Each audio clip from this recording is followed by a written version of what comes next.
What's up, everybody? This is Derek with Team Evolution, Rush of Ikorr, and today I'm going to be coming to you with a video where we're going to be kind of reviewing and talking about all of the Set 3 cards that have been announced up to this point, which is quite a bit. I think there's like 40-something cards, 44 cards, I think, somewhere in that ballpark that we have gotten announced within the last couple weeks, and I'm pretty excited to talk about them with you guys because there's some really, really neat cards. I do know it's a little weird talking about Set 3 right now, just because we haven't really had a chance to do anything with Set 2. You know, Set 2 has been out since December.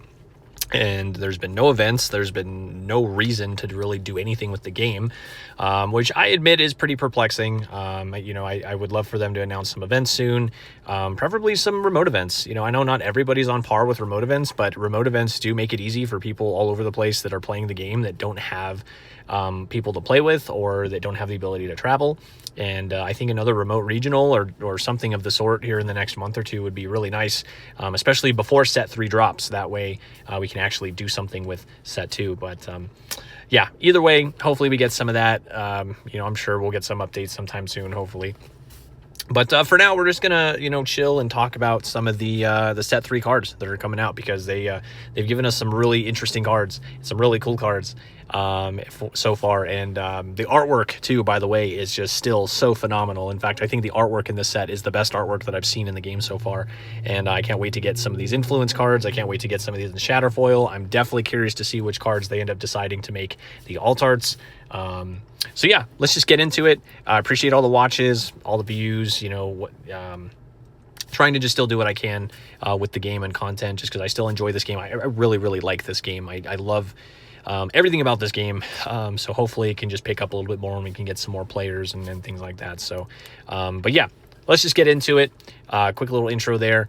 We're going to start off with the avatars, so we know that we're getting 8 new avatars, basically copying what we got from Set 2. In fact, I think Set 3 is going to almost be identical to what Set 2 was in terms of ratios and things like that. And we are getting 8 new avatars. And the coolest thing about getting all these new avatars is just that the avatars themselves are kind of like their own archetype, right? So at any point in time, they can make a new avatar and do whatever they want with it. And then all of a sudden we have just a new way to build a certain color combination or a certain strategy, which I really like. So the avatars are definitely one of the most unique and interesting parts of this game. But let's start off with the one that's been on the screen this whole time, which is Raw Horizon's Journey. This is our red and green avatar, and it says pay 2 the next time you summon a champion with a start ability this turn, trigger that ability, and then rush for 3, trigger the start ability of any number of allied champions. So this introduces a new keyword in the form of start, which I think is pretty obvious to assume that it means it was something that will trigger at the start of your turn.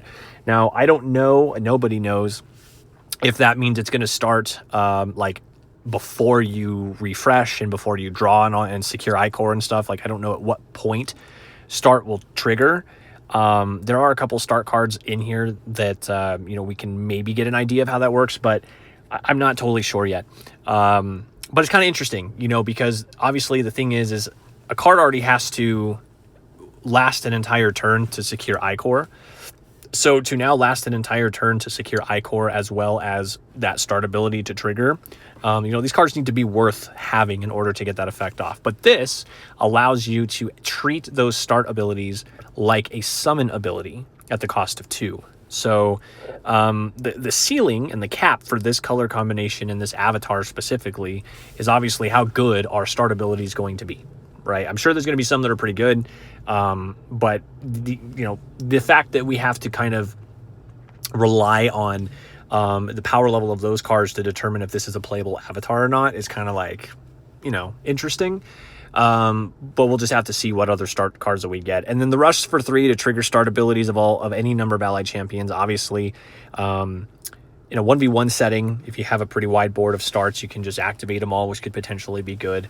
I'm not sure in terms of multiplayer how this would look, because depending on if there's start abilities in other colors that this would matter, I'm not really sure.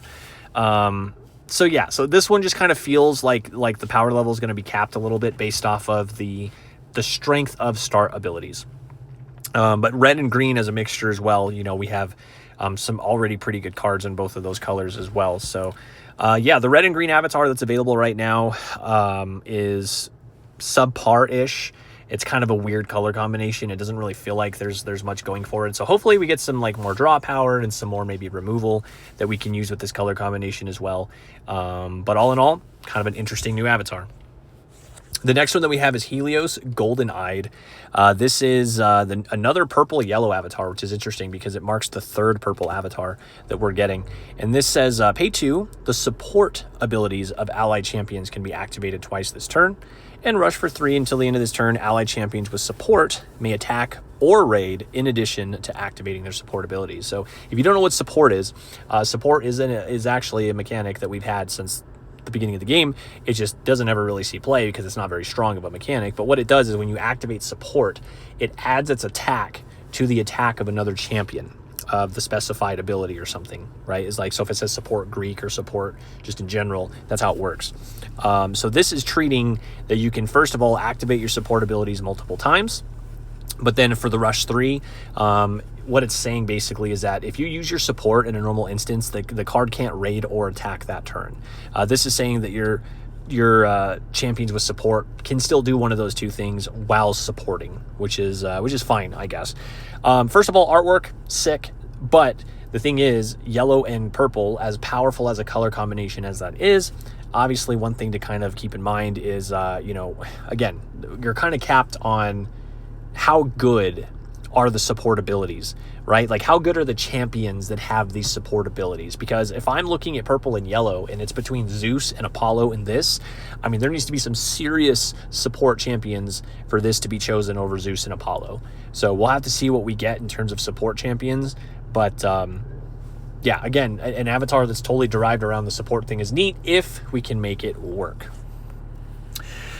Man, look at the artwork on this one. This thing is insanely cool looking. I love that, like, I can't tell exactly what the background is, if it's like a cave or what that texture is, but man, that artwork is just so cool. This is, I'm going to assume this is pronounced Hunkame and Vukukame, Lords of Shibelba. It's another black and yellow avatar. So this is going to be the other one that we get outside of Snake. For 3, I think this is the first avatar where we pay 3 for an ability. Until your next turn, the next time an allied non-token champion dies, summon it ignoring any summon abilities. It is a demon in addition to its other types. And then rush for 3, trigger the death ability of any number of allied champions. Man, this thing just has flavor all over the place. I am super pumped for this guy. Black and yellow is still my favorite color combination in the game. So, you know, to have another avatar that we can do something with outside of Snake, which just basically recycles a card out of the grave and lets us draw a card, this has a whole nother like essence to it. So first of all, this is introducing that we are getting tokens, okay? And there are cards that produce tokens. So this is introducing that we are getting tokens in the game, which is interesting. So for 3, until the next turn, the next time an allied non-token champion dies. So when a champion of yours dies, it's not a token. You basically just get to summon it right back. But it doesn't have any summon abilities. If it has a static ability or a death ability, those abilities are still there. But it does not trigger the summon ability.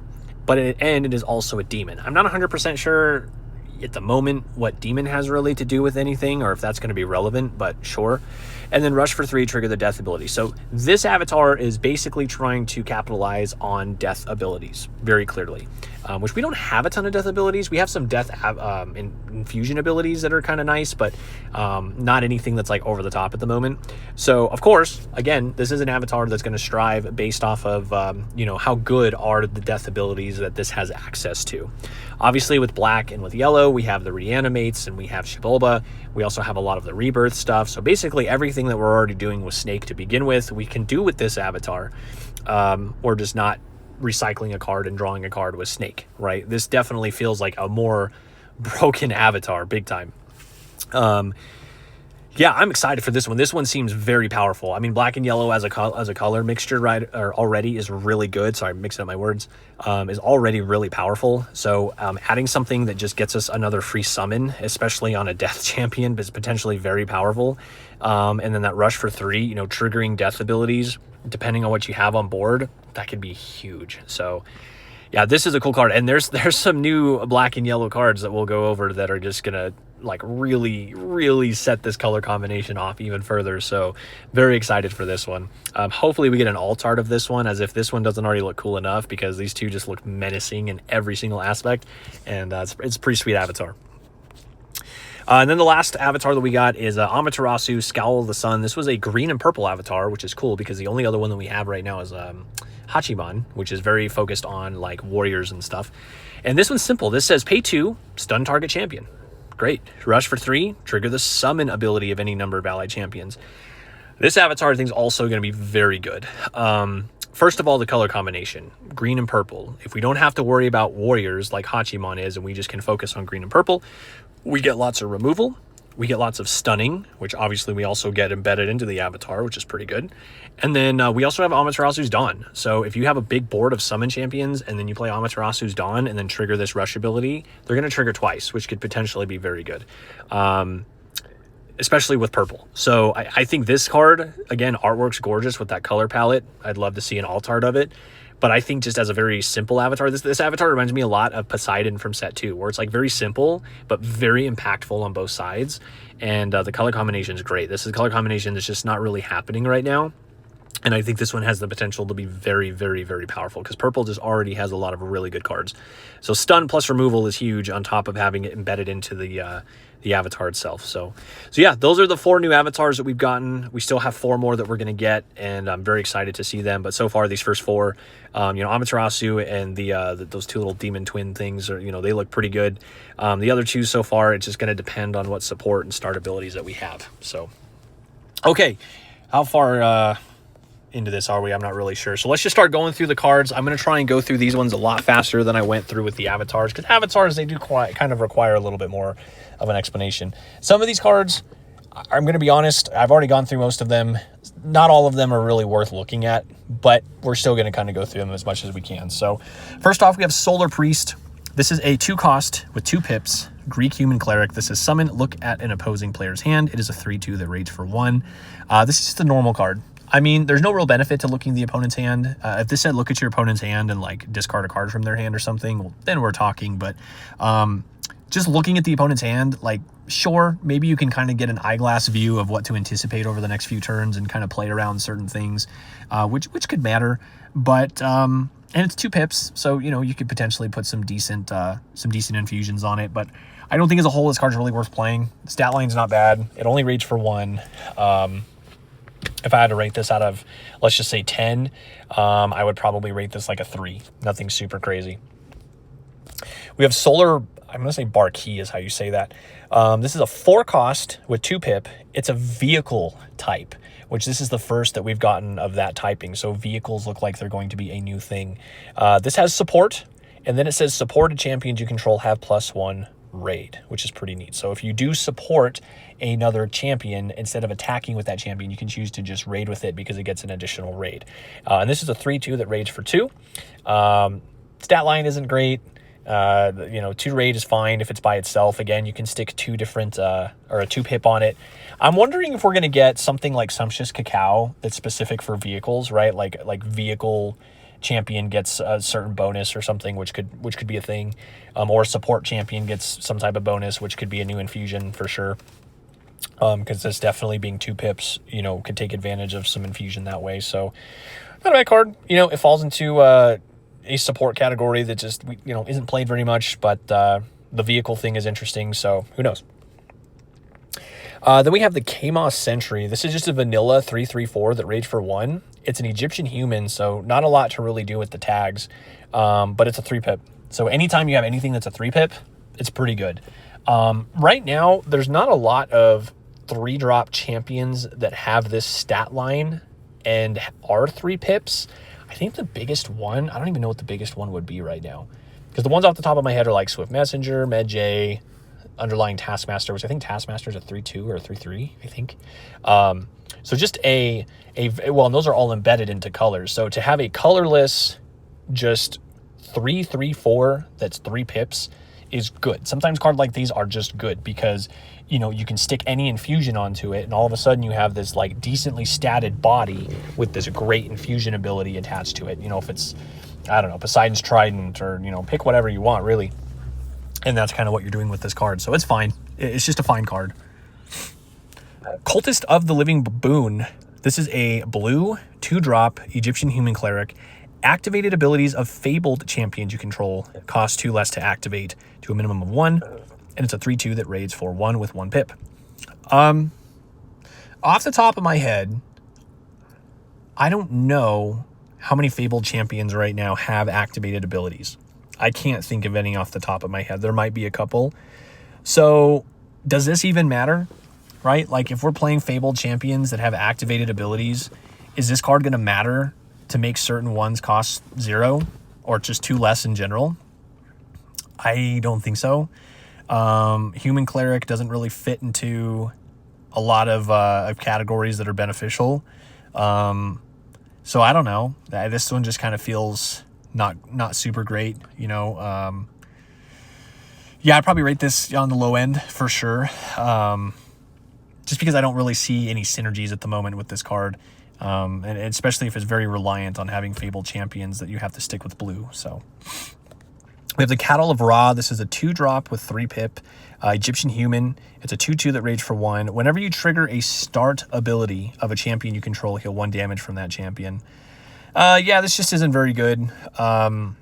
Healing on its own just isn't really a good, like, healing doesn't do anything in this game, really.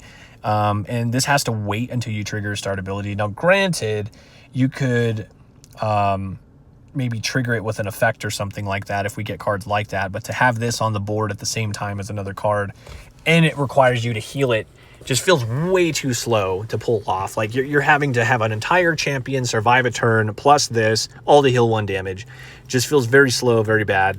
I don't really see this card being played. But on the plus side, the artwork looks pretty sweet. And then we have the Dawn Cultist. A 3-drop with 2 pips, 2/2, rage for 2, summon, destroy a stun champion. I like this card a lot. This is great. This is huge for green because obviously green has a lot of stun. But other than the original Amaterasu's rush ability, there's no way to like deal with the board. And as I always said, especially in the Poseidon video and even the Shmukane video, one of the hardest things with green and stunning is that you don't have a way to actually clear the board. And that was one reason why Shmukane, and even, well, Poseidon's a little different because Poseidon, you have blue, so there's things that you can do. Shmukane, on the other hand, kind of fumbled that. So certain color combinations that lack removal, this is great with green in that regard because you can stun something and then do this. So obviously, like if you use, say, I don't know, like say you put the Curse of the Kami on this, right? You make this cost 2. And then you use that avatar ability on the new purple-green avatar to stun something and then play this, then you destroy it. So you're kind of basically paying 4 for a 2/2 that rage for 2 that just destroys a champion, which isn't terrible, right? So like for green, this card's not bad, especially if you stick one of the cost-dropping infusions on there. I don't think it's that bad at all. I think it's actually a pretty decent card for what it is. The 2 pips make it very flexible. Granted, you have to have something stunned to capitalize on it. So if you just play this without something being stunned, then it's a 3-cost 2/2 that rates for 2, which isn't that great. But it's flexible, and I like it. Okay, now we have Twilight Cultist. And this is a new mechanic that we have in the game called Raise. So this is a 3-drop, 1 pip, Japanese Human Cleric with Raise, and at the end, destroy target champion with no Ikorr stored on it. It's a 2/3 that raids for 2. So what is Raise? So Raise says that when this champion attacks another champion, it steals Ikorr off of that champion and puts it on itself. So let's say that you put Fine Weapon on this card and make it a 3/3 that raids for 2. And your opponent has a... well, actually, let's not use that as an example because you'd kill something. Let's just say that this just had some random infusion on it, right? And you're staring down a Wheat Farmer, which is a 1/0/3 that raids for 2. And it's raiding currently. And this is on the board, and you attack it. Because it has 2 attack, it's going to steal up to 2 Ikorr from the champion it attacks and put it on itself. If that makes sense. That's the best way to kind of explain it. So Raise is stealing Ikorr by attacking that champion, and whatever the attack is of your champion that has raise, it takes that much Ikorr, sticks it on itself. So it kind of makes it to where the champion is attacking and raiding, assuming you're attacking, assuming you're actually stealing the Ikorr, right? Trying not to make it sound confusing, but that's how it works, which I think is a really cool mechanic. Let me just say after all of that, because if there's a champion with raise on the board, sometimes it could kind of prevent you from not even raiding, because it's like if I raid, they're just going to attack it and then get the Ikorr anyways, and it creates a whole nother situation where do I want to raid or do I not want to raid, which I think is very intriguing. And so far, based off some of the other cards here, I've only seen raise on blue cards, which I don't know if that's going to be a consistent thing, but it's a very interesting thing. So yeah, really neat card. And then obviously the second part of the effect is end destroy target champion with no Ikorr stored on it. That effect alone is pretty insane. Like, even if you don't attack, that ability is crazy. So you play this on turn 3, and then you go to your end, and if your opponent has a champion that's not raiding, you can just destroy one, which is already really good. Like, for 3, that is really, really good, right? Like, if your opponent attacked with something instead of raiding, or they just didn't raid, then you could just potentially blow it up, which is nuts. And then obviously, if you manage to get an attack out of it, then you can still take advantage of that effect. That's why I said Find Weapon on this would be good, by the way, because it gives it an extra attack. So that means it's going to attack for 3, then potentially steal up to 3 Ikorr and store it on itself. That's why I said that. So cool mechanic. And I think this card, being just a common, is surprisingly really cool. And again, the artwork is just top notch. So very interesting mechanic.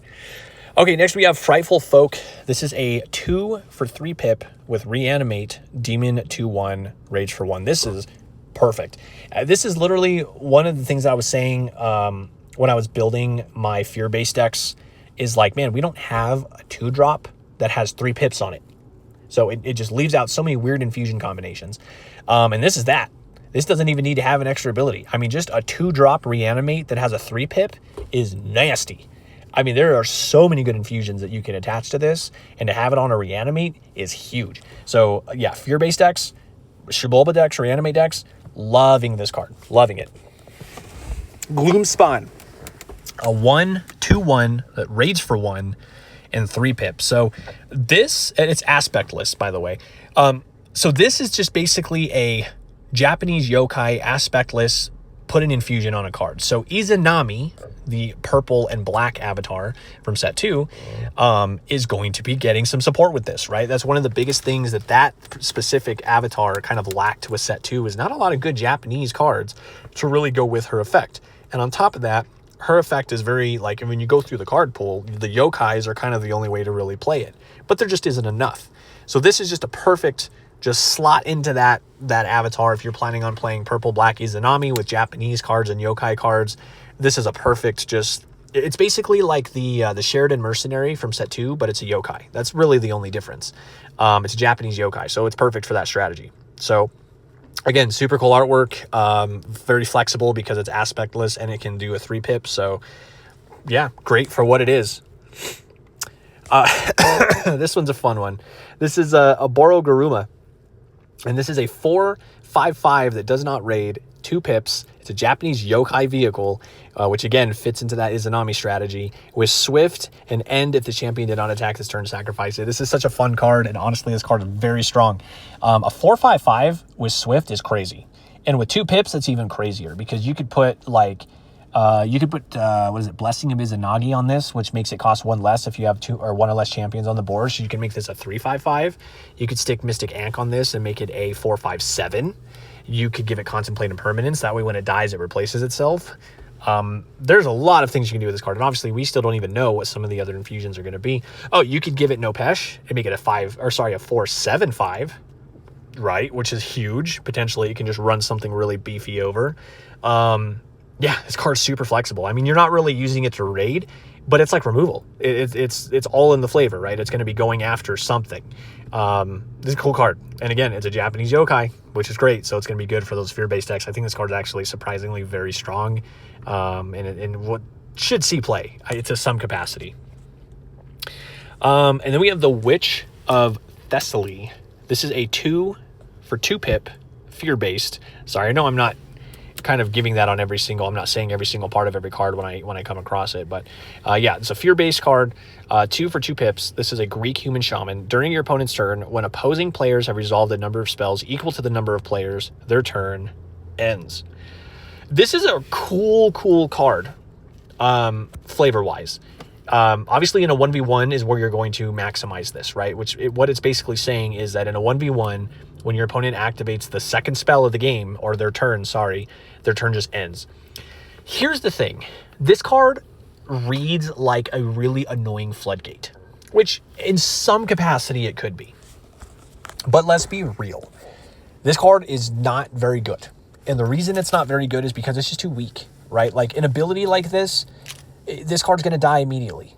And there's not ever going to really be a way, like unless you can really protect this card and really prevent it from dying to where your opponent has to spend like extra resources just to deal with the card before they can play spells or something with, then it just becomes tough. And also it's matchup dependent. If you're playing against a really a champion based deck, this card's not really going to do much.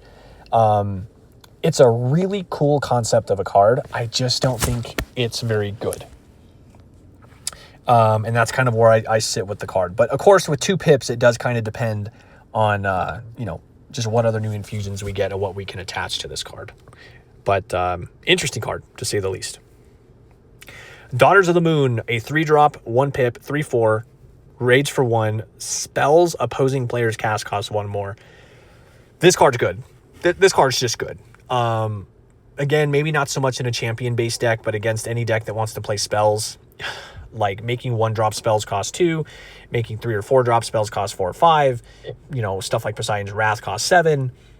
This could just be a really annoying card to play against. It's really insane. And on top of that, it's not a fabled. So if you get to a point where you have 2 of these on the board, then your opponent's spells are costing 2 more, that could also be really frustrating for the opponent. So this card's cool. This card's fun. I really like this card. Floodgate cards like this can be hit or miss, but I think this card's neat. It's a god tag too, which could matter in some ways, but I like this card. The 4 stat line, 1 pip obviously kind of makes it more, it's got a very powerful normal effect, so there's not a lot you're going to be able to do with this, but I think this card is definitely playable. I think it's definitely worth playing. The only thing is just it's kind of matchup dependent, but depending on what decks are kind of really good, this could be a good slot in. I really like this card. We have the Midnight Owl. Man, this is such a simple artwork, but this is easily one of my favorite artwork so far to the set. It just looks so good. It's a 1/2/1 with quick strike and raise with 1 pip. So the best this card's probably going to look is you put Find Weapon on this to make it a 1/3/1 with quick strike and raise. Now, unfortunately, it does not have Swift, so it cannot attack right away. But if it survives a turn, like let's say your turn player going first and you play this as your 1-drop, and then on your next turn, your opponent plays something with 3 health. If you have Find Weapon on this, they're probably not going to raid with it because this has raise, right? But if they play something and then you just go in and kill it, if they are raiding or whatever, this card's really only good if you can find a way to get it to attack right away or get it to stick. But this card's pretty threatening, like a 1/2/1 with, the potential of some infusions, making it a little bit more frustrating to deal with, could potentially be really good. I think this is a great 1-drop. I don't know how good as a whole raise is really going to be, but I think this is a really cool card for what it is and with that mechanic. I think it's a very strong 1-drop, just threatening the opponent from not being able to raid first turn. Like if I'm going first and I play this and then my opponent goes second and plays like a wheat farmer, they're not going to raid with that wheat farmer. That wheat farmer is just going to sit there and it's going to die. At which point they're probably not going to play the wheat farmer anyways. So this card just kind of turns into one of those like, man, I gotta remove this like now. Otherwise, whatever I throw on the board and raid with is just going to get eaten up. And yeah, your opponent doesn't want that. So this is a very, very, very threatening 1-drop in my opinion. Next up, we have the White Wolf. Which, by the way, hold on, just want to take a quick little intermission. If you've made it this far through the video, there are some very spicy cards at the end of the video. I didn't say that, but I'm kind of doing this based off of how they announced them. So I know right now we're looking at a lot of just like pretty normal cards, but there's some pretty spicy cards that are coming up, so stick in there. Okay, we have the White Wolf. Man, majestic looking artwork. This looks so simple. It's just a white wolf on a hill, but just look at the colors. Look at the background. It just looks so good. Artwork team. Good job, man. Love it. This is a 4 cost for 3 pip. Attack. It's a Japanese beast. It's a 4/4/3 that raids for 1. On attack, If the defending champion is stunned, this champion gets +2 attack and gains quick strike until the end of this turn. Oh, I love this card. This card is so powerful. Now, I know it's a 3-pip, right? I know it's a 3-pip. But here's the thing. Stick Eager to this and give it Swift. And you're playing this in green-purple.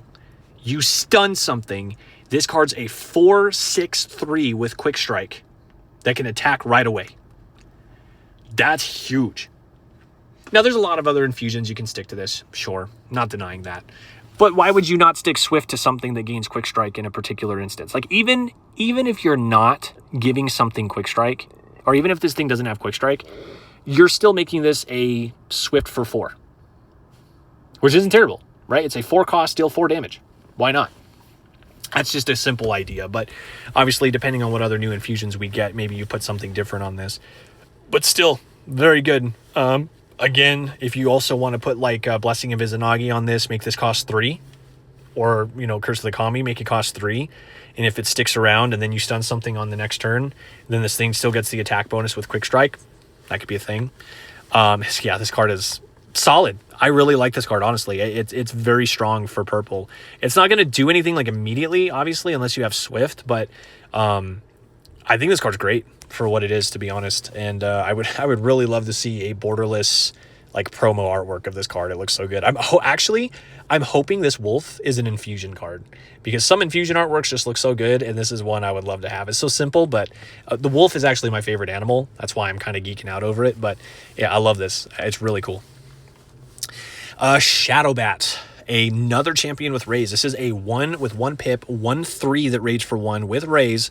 And an end, choose an opposing champion. If that champion has no Ikorr stored on it, store 1 Ikorr on another allied champion. So this one is definitely a more like slowed down, balanced version of the raise mechanic, because it's a 1-attack champion. So if you play this on turn 1 and then your opponent plays something else, they're probably not going to raid with it. But if this thing gets in with raise, it's pretty important. But this is where the raise mechanic with the end mechanic is very crazy. It's like very interesting, right? Because in this case, say you play this on turn 1, then your opponent plays a champion but doesn't raid with it. And then on your turn, when you end, then this will still add an additional Ikorn to another allied champion, which is really cool. So that's why I'm saying the raise mechanic is kind of making it really awkward for the opponent to decide if they actually want to raid or not, which I think is cool, because again, it shakes up like, do aggro decks want to raid right away if they're just going to lose it? Or, I don't know. It just changes the dynamic a little bit. So I'm hoping that we get more raise cards that are like really strong. They just create this like weird board presence where they're not like necessarily overly suffocating, but it changes the dynamic of like, okay, do I want to raid or do I not want to raid? Or I have to get rid of that first if I do want to raid, right? Like it's really interesting. And again, I'm also going to be interested to see if they decide to do something more than just blue on these raise cards. I would also be curious to see if we're getting a avatar or something with blue that really like pushes raise or maximizes raise or something like that.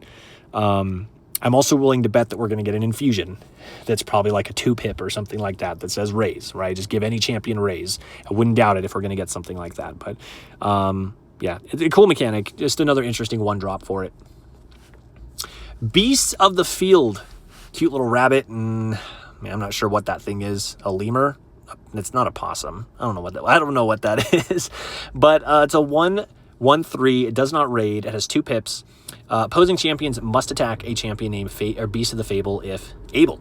I said Beast of the Fable. Beast of the Field if able. So, okay. This in terms of like Hearthstone terms is just taunt, right? So if this is on the field, your opponent has to attack it before it can attack anything else, which is pretty cool. The 2 pips, I would stick Mystic Ink on this thing. Like a 1/1/5, like sure. It doesn't necessarily it doesn't raid, but a 1/1/5 is going to be pretty annoying to have to get around, right? It's going to be a wall for whatever you drop on your second or third turn of the game.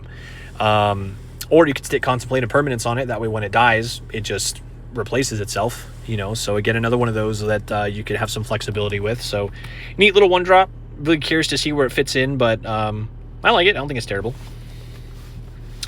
We have the Malevolent Feline. This is a 2-drop, 1-pip, Beast Demon, 3/2, raise for 1. And this has Swift, first of all. A 2/3/2 with Swift, really quick, before I read the rest of the effect. A 2/3/2 with Swift is pretty good.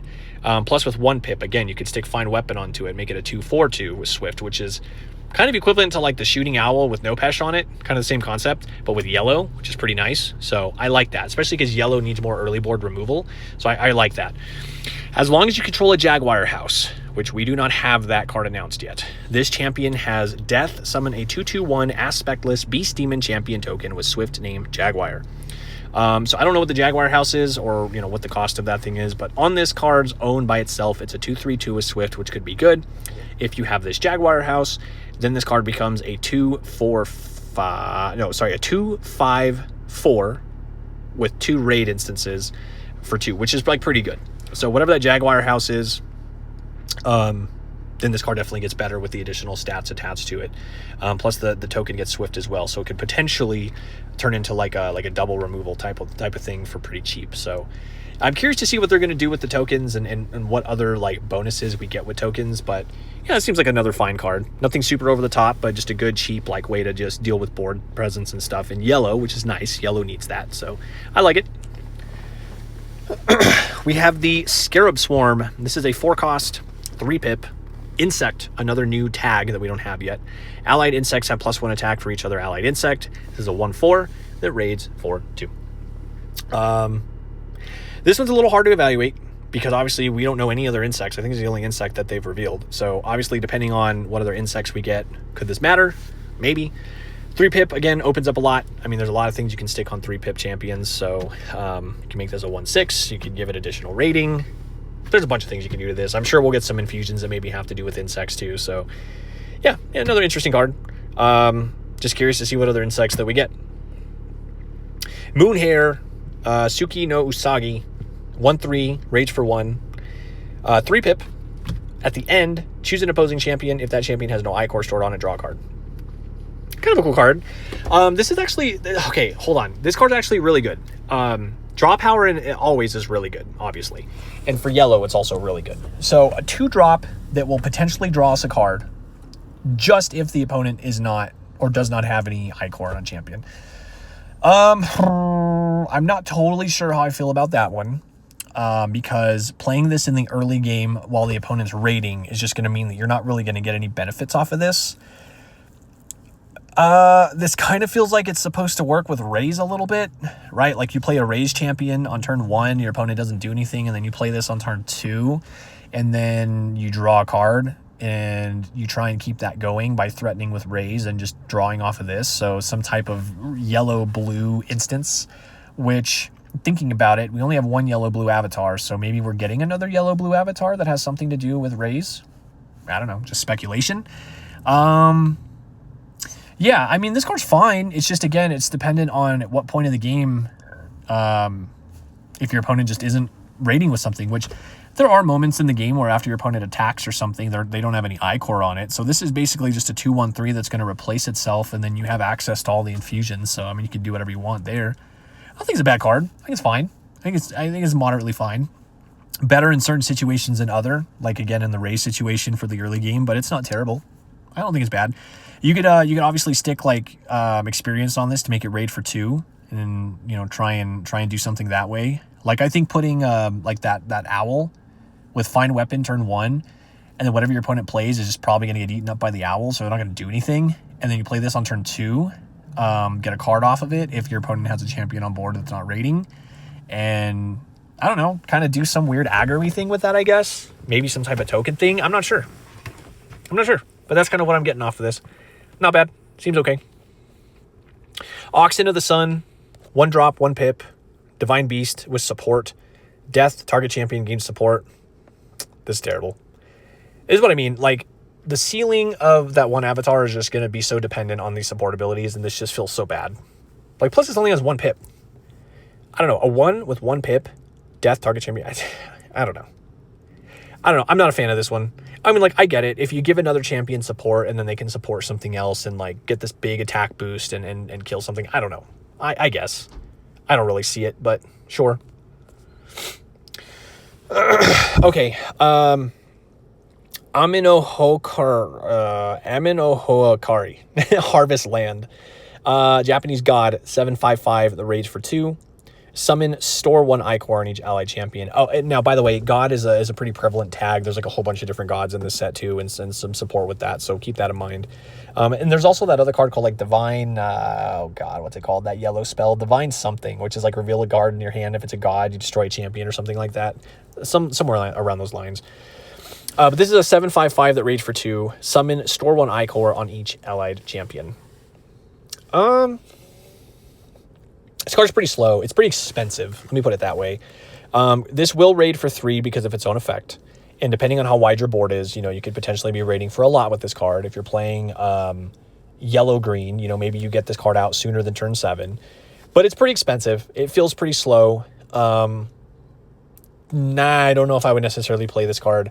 It feels like it could be okay, but it just feels too expensive. Let me just put it that way, because it's that point in the game where you play this, everything rage for a lot, as if you played Hermes Lyre, right? It's basically Hermes Lyre for the most part on everything. But then your opponent just board wipes you, and then what, right? So I don't know. It feels kind of expensive for what we're doing.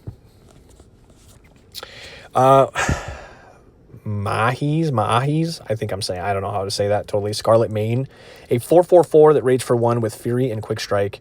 Start, this champion gets +2 attack until the end of this turn. Okay. And whenever this champion strikes an opposing champion, store 1 Ikorr on this champion. So interesting for red. This card definitely could go into Typhon, right? Because it's got Fury and Quick Strike. You could also do something really cool with this. You could do that infusion that makes it to where like a target champion doesn't take any damage for the turn. So if you play this and it sticks for a turn, and then you play something with that infusion with Fury and Quick Strike, this thing can just basically go after all of your opponent's champions, especially because it has 2 additional attack at that point. So it'd be a 6/4.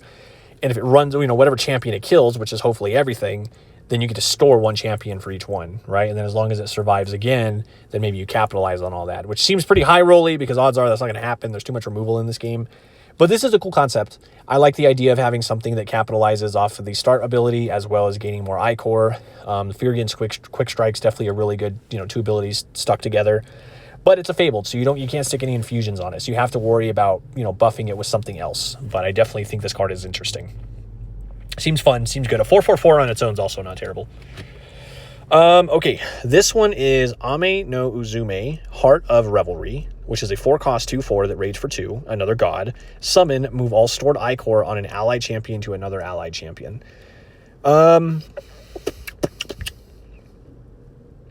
This one's interesting. Move all Ikorr stored on an allied champion to another allied champion. There's benefits to this, right? Like in green, this card probably sees more benefit in a multiplayer situation. Like if you have a green deck in multiplayer and then you have another deck that's got like Pyramid on the board or something, where you can like move Ikorr from one of your champions to like say the opponent or one of your allied players that has Pyramid. That way they could maybe bounce that card and then get the Ikorr on the Pyramid or something like that, right? That's kind of what I think of with this card. In a 1v1 situation, I'm not totally sure how worthwhile this is. Because like playing this and like taking the Ikorr from one of your champions and just sticking it on another, the only benefit I see in that is if you're taking Ikorr from one champion and putting it onto a champion that's got like a lot of health, or maybe you're going to like do something with the champion that you move it from so it doesn't lose the Ikorr, but that seems very like combo centric, so I'm not totally sure. Artwork's fire. I love the foresty artwork on this, but I don't think the card itself is super great, at least in a 1v1 situation, but in multiplayer, I think maybe it makes more sense. Mutt, twice crowned, 5-drop, another god, summon, choose another target allied champion, then choose royalty or god. The chosen champion is the chosen type in addition to its other types. It's a 4/6 that rage for 2. I don't know really like how many good cards work with royalty or gods and what real benefit we get from that, unless there's just like some crazy card that works with those. So I'm going to say this card's pretty terrible. Not very good. You know, that 5-drop space, like if you're going to pay 5 for something, there's a lot of other cards that are much better than this. Let me put it that way. So this feels kind of like not super great. But I don't know. I guess if there's something good with royalties or gods, then maybe, but I don't really see it. Amon, the hidden one, pretty cool artwork. Start, until the end of this turn, whenever a royalty or god attacks, it gets +2 attack, and whenever a royalty or god raids, it gets +1 raid. Again, I can definitely see where it's trying to like do something with this card, right? Because obviously there's a lot of gods in that color combination, but again, it's like So I make something royalty or god, and if it attacks or raids, if this is already on the field, then I get the extra 2 attack or +1 raid. Just seems like a too expensive of a setup. So I'm not personally really for it. I think it's not very good. I don't think either of these are very good, if I'm being honest. Especially because this is very specific to a royalty or a god. Now, granted, it could target itself, but then it's like, now it's just a 5/5/5 that's rating for 2. That doesn't feel very good. Yeah, I don't really like either of these. I don't think they're very good. Pathon, Radiant Fate. It's a 3/4/2 Demigod, another new tag. Action. Target allied player gains control of this champion. If this is the first time this ability has been activated, that player draws a card and stores 1 Ikorr on this champion. If this is the second time this ability has been activated, that player draws 2 cards, secures 1 Ikorr, then retreats this champion. So this is purely a multiplayer card. And basically the idea is, okay, you play the action first, you give it to one of your teammates, that teammate draws a card, stores an Ikorr on this champion. If somehow, some way, this card sticks around after that, then on the next turn, then that one can pay the action, send it back to you. Now you draw 2 cards, secure an Ikorr, and then bounce this champion, and then you can just play it again and do it again, right? This guy just basically gets shipped around all over the place. Cool concept, terrible card. 2 health does not do anything. It's a fabled, so it can't even have any infusions. There's no real way to really maximize the benefit of this card. I have a hard time thinking that this thing's going to actually stick around in a multiplayer game for longer than a turn. So that second action trigger probably will never fire off. But I do like how they built like a multiplayer card, right? Because we don't have a lot of those. Like most cards can function in a 1v1 or a multiplayer. This card is just like purely in a multiplayer fashion, which is interesting. But even in that way, I think it's still too weak. So that's just kind of my take on it. But I like the flavor and the idea of it. Okay, Wakahirume, Dawn's Daughter. This is a 6-cost 5/7 that raids for 2. On summons, stun 2 target champions. This is already really good. I really like this card. Once you get into that 6 and higher cost range, you really have to have things that compensate that cost. 7 health, 5 attack, raids for 2, and you get to stun 2 champions is huge. Green and purple. That deck, I'm telling you right now, that avatar is going to be pretty strong. You already have a lot of stun within green. So now we have not only stun embedded into the avatar ability, but now we have this card that can come in and stun 2 champions and has a huge body on top of it. This card's solid. It's a solid mid-range card. I like it a lot. I think it's really solid. You could even play this in a non-green purple deck. Like you could play this in any purple deck and it's solid. So I like this a lot. Eos the Daybreak, the first ultra rare that we've come across here. This is a 6-cost Greek god. 4/5 that raids for 2. Allied champions have support and start. 4C1, then fully heal this champion. Okay.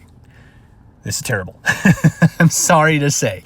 They gave us an avatar that has like this support and start thing with foreseeing, then fully heal this champion. It's terrible. So here's the thing. 4/5, if this was a 5-cost, it may be a little bit more bearable. And it does give itself that support and start ability, which is fine. But it's just not enough, right? So, like, here's the thing. The way this is worded makes me believe that the start effect will trigger, like, literally at the start of your turn. So, before you refresh, before you secure, before you draw a card, your start abilities trigger. That's what I get off of reading this. Now, I don't know if I'm right. That's just what I'm getting, right? So, they have support. Fine. They have start 4C1, which means if it does start at the beginning of your turn, you can look at the top card of your deck and decide, do I want to draw this card or not? Yes, great. No, put it on the bottom. Basically is what this card is telling you to do. And then your champions get fully healed at the beginning of the turn, which, I don't know. Again, healing is so weird. But this one saying to fully heal that champion, that's actually not terrible. If you do get this to stick, and your champions don't die in some capacity and manage to stick around, or your opponent just can't remove them, and then they get fully healed, maybe that is kind of annoying. I don't think this card is very good, but I think there's some instances where this card would be kind of like annoying. You know what I mean? But for 6 is my struggle. I think if this card costed 5, it would make a little bit more sense, but at 6, kind of hard for me to justify it. But cool artwork, and yeah, we'll just have to see, you know, as these support abilities and things kind of come into play if they really matter. But interesting card. All right, now we're starting to get into the spicy stuff. So if you have hung around this long, this is where we're getting to some of the really cool stuff. So we have Ukimochi, probably Mochi, the Provisionist. This is a Fable Champion Japanese god, a 4/2/6 that raids for 2. This is a 6/4/5 that raids for 2, and this is a 4/2/6 that raids for 2. On death, until the end of the next turn, ally champions get plus X raid, where X is this champion's raid value. This card is cracked. This card is so good. So you play this on turn 4, you raid. If your opponent can't kill it, you're getting 2 Ikorr off of it in general, and even if they do, now every champion that you raid with on the next turn gets 2 additional Ikorr. Or you can trigger it in Shmukane, or just with anything that sacrifices it, right? Like, let's say, I don't know, you play Sap of the Severed Heads, or you play Grim Calabash on this thing, right? Like, then you just get all these free triggers. This card is really powerful. I really like this card, especially for green, especially with the death mechanics and abilities. I think this card is awesome. I think this card's really good. It's just such a good mid-rangey card. For 4 with just great stats. The same stats as Toth. It's a green Toth that, when it dies, has a really phenomenal effect. So if you can spit a bunch of champions out on the board on the next turn, then yeah, this is great. This is a great card. Menivis, Roar of Ra. Again, look at that artwork. The constellation stars with that red moon behind it looks so good. And then like the blue the blue color. Wow. This is a 4/4/3. It's another Egyptian god. Rage for 2. At the start, you may activate the avatar power of an avatar you control an additional time this turn. That is so good. So good. Especially if you have something with Roaring Aegis, then now all of a sudden you're activating an avatar ability twice for 0? Nah. This is crazy. It's in red, so obviously you're limited on the avatars that can take advantage of this, of course. But, man, this card is very powerful. Obviously, you have to get it to stick. It's got 3 health, which compensates its very, very strong ability, and it's rating for 2, so your opponent has to remove this card when this hits the board. Otherwise, they're going to run into a world of issues. Phenomenal card. Really, really like this card. An example of the start ability being really solid. So obviously, in the red-green deck, maybe you pay 2, play this. Now all of a sudden this ability will trigger twice, which means if this ability triggers twice because it says additional time, then that means you can also use your avatar ability 3 times. Yeah, this is an interesting... Actually, hold on. What did I just say? No, that's not true. It treats the start ability like a summon ability, not activates it a second time. I'm sorry. Ignore what I just said. I was thinking something totally different. No, but if you play this in the red-green one and you pay 2 to drop this on the ground to where it triggers its start ability, then you can trigger that again with another card potentially is what I was thinking. But even still, all the red avatars that this card can go into, doubling an avatar ability could potentially be really, really good. So, yeah. Great card. Really like this card. Alpu? Ahalapu? Ahalpa. I don't know. I think the end of that is poo, but I'm not sure. The Sinswell. Dude, this guy looks like a boss from God of War or something. This looks crazy. This is a 7/4/8 that raids for 2. With death, summon 2 2/2/1 aspectless demon champion tokens with Swift named Puss Demon. Okay. Puss Demon, I guess, is technically what it is. Wow. A 7/4/8 that summons 2/2/1 tokens, 2 of them, that also have Swift. Wow. This is pretty good. It's a big body. It leaves behind some tokens. In some of these decks that can go the distance in terms of how long the game gets drug out for, something like this on turn 7 is not terrible, depending on the matchup. But yeah, the fact that you have this card that's really difficult to get rid of, and then even when they get rid of it, they get 2 tokens they have to also deal with, is kind of insane. So this is kind of like a 7, 8, 12 that gets a total of rating for 4. Yeah, it's beefy. It's got a lot of stats. And obviously, if there's abilities that can trigger the death abilities to just get the tokens without this dying, that could be a thing too. Pretty insane. See, like, this is an example with the new black and yellow avatar where it's like, okay, pay 3. If this guy dies, then not only do you get the tokens, but then he just comes right back. And then your opponent has to deal with him again. And then when he dies again, you get the 2 more tokens again. Yeah, this is a solid card. This is a solid, big, beefy boy. I'm not against this card. I think this card's actually kind of nice. 7 isn't terrible on something like this, right? Compared to EOS, that's 1 cost less than this for a 4/5 that doesn't even do anything. For 1 more, you get 3 more health and tokens. I'd rather play this. It's worth it. Nasty card. This card's cool. I like this card a lot. Shamiabak, the Rotten Bone, an 8 cost 6/9 that rage for 2. Again, these big, beefy stats, man. On summon, void target champion, and then on death, summon the voided champion to your battlefield under your control. This card is super cool. Obviously, it's going to be better depending on what you void with this. And also, when that champion comes back, its summon ability will trigger. Keep that in mind. An 8/6/9 is crazy. And voiding a target champion, like an 8/6/9 that rage for 2 and just at least has removal attached to it's already like solid. But the fact that when they finally kill this thing, you get that champion on your field. Again, big beefy boy. Yeah, yellow black big boy is looking like a thing here. Pretty cool. I like this card a lot. Okay, another big boy, but this one's not in yellow or black. This one's in purple. This is an 8/4/4 Japanese god. This is Fujin Dreadful Gust. This thing rage for 4. It's an 8/4/4. Okay, this champion costs 2 less to summon if allied player controls a champion named Raijin. And on summon, retreat up to 4 champions each controlled by a different player. Retreat up to 4 champions each controlled by a different player. Okay, so what that is saying, if I'm reading this correctly, is that you can retreat up to a maximum of 4 champions, but each of those champions has to be from a different player. So that means in a 1v1 scenario, if you play this, you have to retreat one of your champions and one of your opponents. In a 2v2, you can retreat one from you and one from each other player. And in a 3v3, you just have to pick 4 players and retreat a champion for each one. I'm pretty sure that's how that's reading. And then on top of that, this thing rages for 4.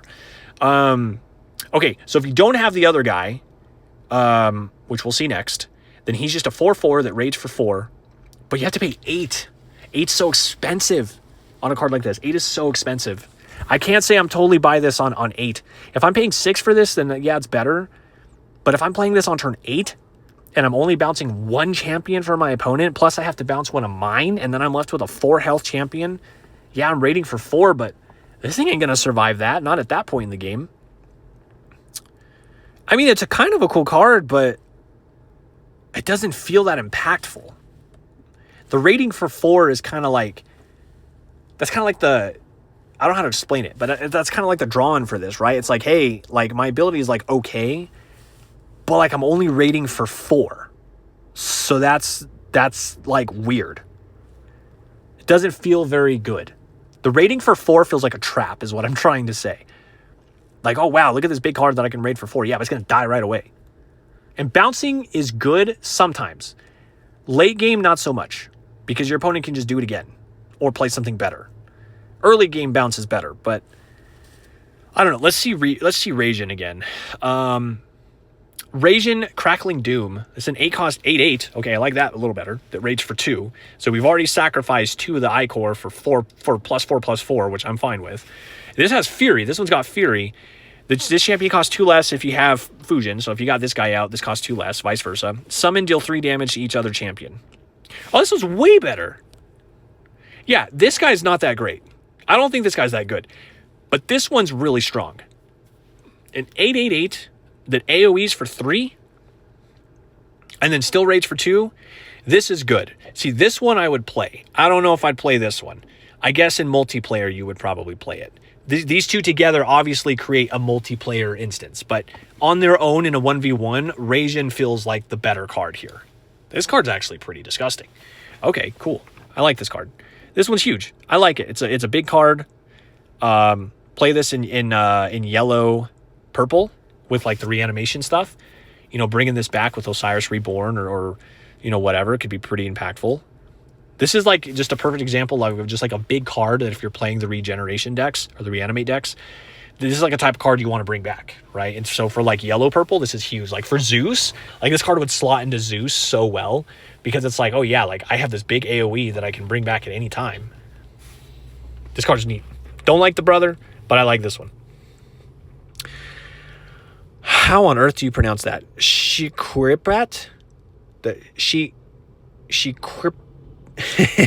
Shiquirpat. I'm not totally sure how to pronounce that.